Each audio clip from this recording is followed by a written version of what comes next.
This is the United States of America, the wealthiest, most powerful nation on the planet by a very respectable margin. The sheer scale of the United States' wealth and influence is really hard to fathom, even for macroeconomists. Sure, there are GDP figures and trade balances and labour force figures, but they are best for telling the story of a normal national economy, and the United States is far from that. Its consumer retail sector is bigger than all but 9 of the largest national economies in the world. California, one of its states, has a bigger GDP figure than the United Kingdom, and the US has 49 more where that came from. The US economy goes beyond this though. It is the foundation for the world economy in the 20th and the 21st centuries, and its influence isn't caused by something so old-fashioned as empire, but rather industry. Today, US companies can be seen dominating industries and economies all over the world, and at the same time, foreign companies from Europe and Asia fight endlessly to break into the US market, the largest and most influential consumer market in the world. The US economy is too large with too many facets to explore in a short video enough to be blessed by the YouTube algorithm. So, we will be making this as a video series. But for now, in this video, I want to explore how the United States got to where it is today. What made the United States so special as to be wealthier than the bottom 100 countries on Earth, combined 20 times over? In many senses, it didn't really have anything going for it over a lot of other countries founded around the same time and under the same circumstances. America has a large landmass with a lot of resources, sure, but so does Russia, Canada, Brazil and Australia, but they don't hold a candle to the wealth of the USA. America has a large and very productive population, and sure, but India and China have populations 4 times that of the USA, and while they are large economies in their own right, they are still nothing on the scale of the USA. America is home to the greatest modern capitalistic market in the world that drives and rewards innovation and industry. And again, this is true, but many markets in many countries exist like this in the world today.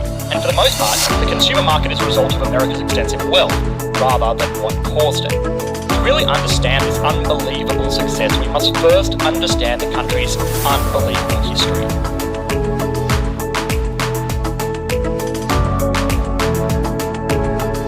America as we know it really got going on July 4th of 1776, when it claimed independence from the British Empire, which is a position many countries have been in before. But America was the first, and it was a bit more of an ordeal than most countries had when they told the motherland that they were moving out on their own. Gaining independence, even being the first of the bunch to gain independence from England, was nothing really that special in and of itself.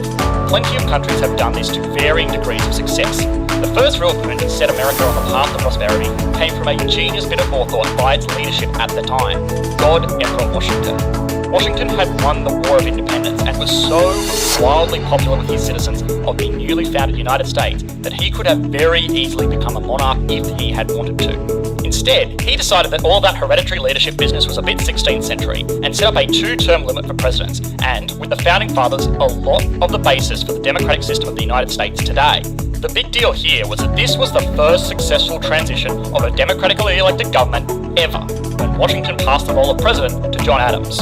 Sure, the system was not yet perfect. John Adams was Washington's vice president at the time, and the whole voting was only open to white male landowners, but it was still a democracy, and it worked as intended, which was a huge deal. Most countries in the world today still get democratic elections awfully wrong, and civil wars and mass civil unrest is not uncommon when beloved tenured figures die, or are voted out, or are politely asked to leave office.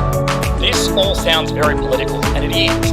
The idea of having a constant system of successive leaders and governing bodies that is not impacted by the life or death of a single individual is hugely stabilising in an economy. In European countries at the time, if the monarch died, the leadership of that nation went to the monarch's firstborn son, no matter how young or ill-equipped for national leadership he was. And this was the best case scenario. Worst case scenario was that there was a major disagreement about who the legitimate leader of the country was, and the whole country was a big schmozzle for the next 10 to 100 years. This is the first big benefit of a good democracy. It is stable.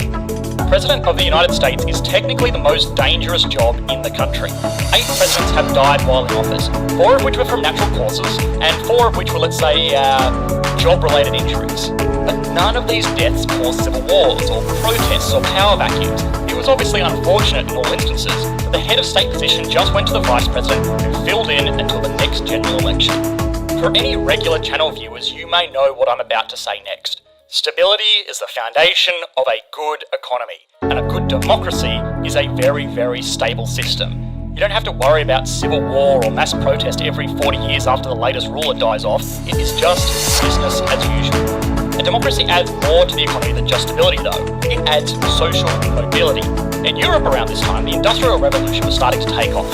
Steam power was making the work of many the work of a few, and people who were once farmers could produce much, much more value by working in a factory.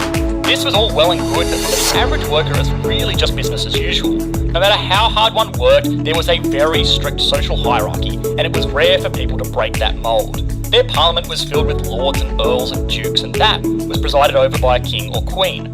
The factories were owned by the same people that owned the farms that the workers toiled on before. This ultimately stifled innovation and productivity. For every James Watt and George Stephenson that made steam engines and railways, there were probably 100 children that never got the opportunity to invent or create, as they were thrown into work at very young ages. The United States at this time was not industrialising at the same rate, but for citizens of the country there was far more opportunities for private enterprise, brought about in part due to the system enshrined into the creation of the country itself. This private industry and self-managed innovation was also supported by another genius bit of forethought by the founding fathers.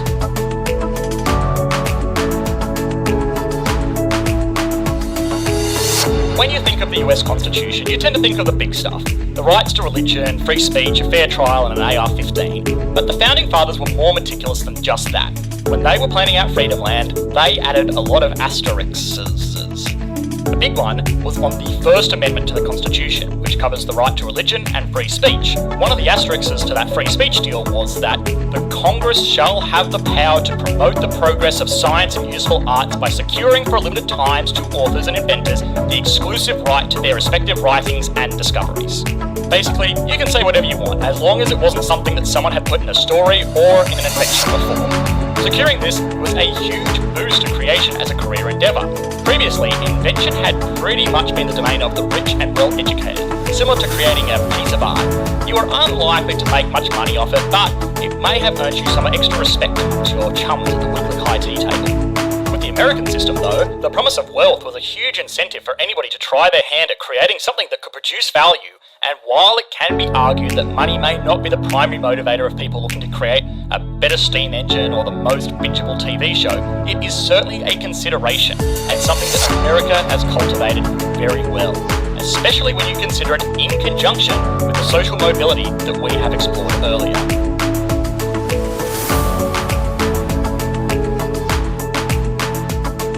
America's foundation of free enterprise, social mobility, stable democracy, and a cultivation of technical advancement was all well and good, but it didn't really get it anywhere early on. Between its independence in the 1900s, a period of over 100 years, it was still outpaced by more established European economies going through their own industrial revolution. But this was more or less to be expected. In this time, the infant country went through dozens of conflicts, a civil war, expanded all the way from coast to coast, and went from 13 states to 44, with 6 still to come. But can't really hold that against them. It wasn't to say that the American system was bad, for the most part it was brilliant. But if you put Usain Bolt at the age of 10 on a racetrack, chances are even I, an ageing overweight economist, could beat him down the 100 metres. And actually no, never mind, but you still get the point. Established countries like France, England, Belgium and the like were also just out ahead by virtue of their vast foreign colonies that allowed them to extract resources from foreign nations. America didn't really partake in that. Not to say they were saints or anything, but it just wasn't the type of industry that they were in. By the early 1900s, this all turned around though. Industry had been important since the Industrial Revolution, but it had grown and grown to become the deciding factor of world economies, rather than how much spice or tea it could grow or export. By this time, America had gone through its own industrial revolution. It was a properly unified and massive country with huge swaths of arable farmland, enormous deposits of oil, an increasingly valuable and useful commodity, access to the Atlantic and Pacific Oceans for trade, and friendly neighbours with both Canada and Mexico. But even all of this might not have meant much by itself. We have seen time and time again on this channel how countries can squander every natural resource and geographical advantage they are given. But the United States didn't. They combined these undeniable advantages with good fundamental economics that were revolutionary at the time, but are mostly taken for granted around the world today.